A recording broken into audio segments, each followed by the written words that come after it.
there's a pandemic that hits your town, do you feel hopeless, wishing there is something you can do to help your neighbors? History repeats. Strange diseases spread now, but also in the ancient times. Here's a folklore about a village devastated by an incurable illness, but with the willpower to help those in need and some miracles, the village was saved.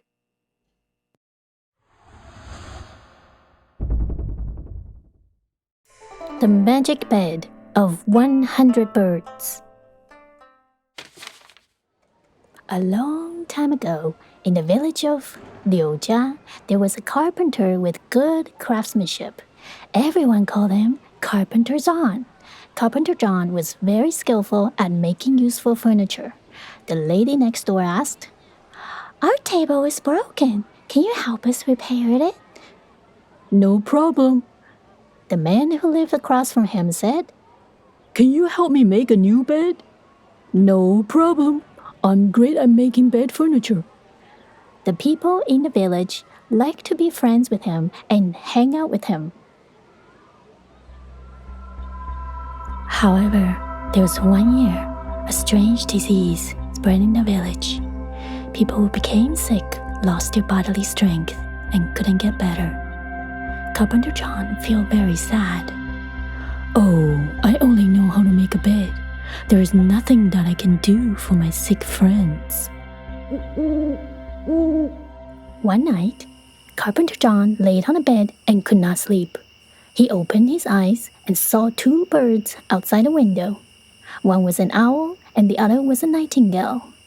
They were chattering with each other and they seemed to be discussing something important.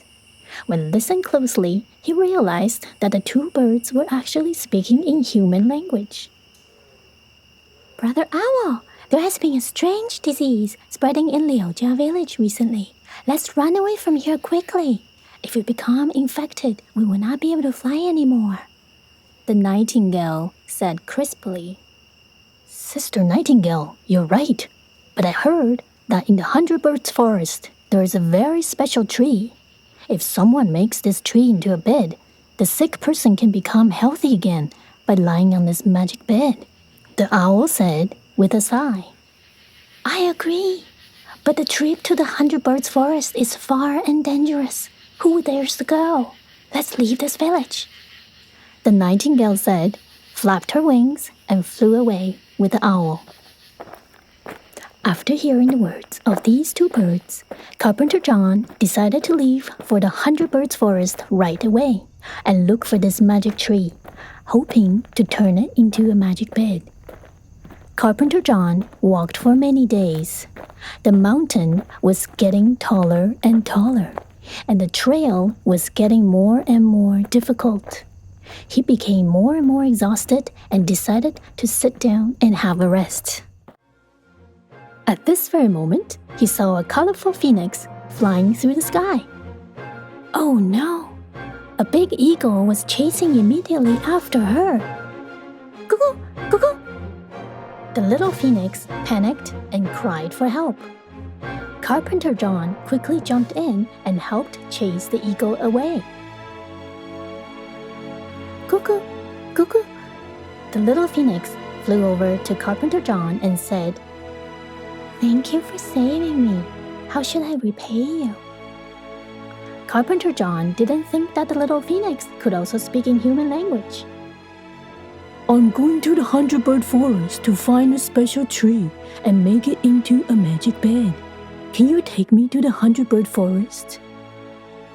The little phoenix flew up and said, "Come with me. Let me take you to the beautiful 100 Bird Forest." Carpenter John followed along. Roar, roar. A big tiger with stripes walked towards Carpenter John. Swish, swish. Together, two large peacocks spread out their bright feathers, standing in front of the carpenter and blocking the view of the tiger. Without seeing the carpenter, the tiger left. The carpenter thanked the peacocks, who replied in unison, "Thank yourself, respectable carpenter. You saved the life of our lovely little phoenix." filled with warmth and happiness, Carpenter John continued on with his journey. One day, he entered a dark ancient forest. It was too dark to see ahead clearly. When he was getting anxious, a magpie suddenly cried out, "Keep going, keep going! The tree you're looking for is not far away. Find a magic tree and make a magic bed." He walked through the thicket and found a dead-end cliff ahead of him. Carpenter John looked up, looked left, and looked right, but found no trace of the magic tree. The little phoenix shouted while hovering above a mountain rock, "Cuckoo! To find the magic tree, look down! Cuckoo! To find the magic tree, look down!"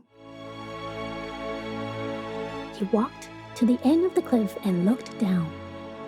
"Whoa! That is the precious magic tree!" he shouted excitedly. The magic tree emanated a colorful aura. It was a beautiful sight to see. But the tree grew sideways out of the cliff, and there was a deep valley well below him. If one fell into the valley below, it would be hard to come out alive. At this moment, he had an idea. Carpenter John found a long vine on the nearby tree and tied one end of the vine around himself.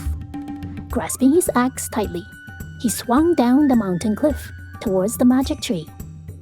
Right at this moment, hundreds of woodpeckers also flew to the magic tree. Da, da, da! All the woodpeckers strived to help peck holes into the magic tree. Snaps! The vine tied on Carpenter John's body broke off. In order not to let Carpenter John fall into the deep valley below, a large group of cuckoo birds immediately hold on to Carpenter John in the air. The little phoenix called out, "Hurry up and climb onto the magic tree. Close your eyes." Carpenter John did exactly as told. Crack, crack! The magic tree was packed off by the woodpeckers. Suddenly, his body felt light. Many days of hard work have made him fall asleep. Without knowing how long it has been, Carpenter John woke up.